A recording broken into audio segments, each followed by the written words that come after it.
Hello guys, magandang umaga. Guys, galing ako sa South, Ang daming pusa doon, parang nasa 30. Nagdala ako ng 1 kilong cat food and then pinakain ko sila isa-isa. Babalikan ko sila bukas, papakainin ko ulit. Bumili ulit ako ng 1 kilong cat food, guys. Ang dami nila. Guys, blessing daw pag mabait ka sa mga hayop. Okay, wait ha, pakita ko sa inyo sila ha. Guys, ang daming pusa dito.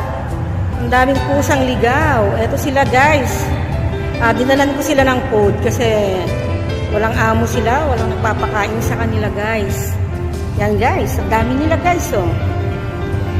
Ayan guys, pinapakain ko sila. Kasi pag nagja-jogging ako dito sa South, nakikita ko yung mga pusa, naawa naman ako kaya kahit paano pinakain ko. Meron pa aso kaya lang wala akong dalang dog food.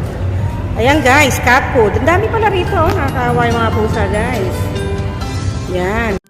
Pinakain ko yung mga pusa. Ayun guys, saka yung aso. Yan. Ay, muning. Muning, huwag mong tirahin yan sa plastic. Pambukas niyo yan. Iwanan ko yan doon. Huwag mo ubusin yan. Pambukas niyo naman yan. Yan. Okay. Yan, mga pusang ligaw. Walang nagmamay-ari. So, pinuntahan ko sila. Binalang ko sila ng cat food. Ang init dito, guys. Yan, init.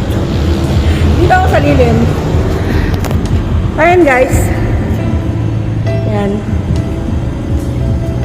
Ang dami pala nila, no? Ayan, no? Ang dami nila, ayan, no? Ang 1 kilo nila parang isang araw. 140 lang naman ang 1 kilong cat food. At least masaya sila, no? Diba?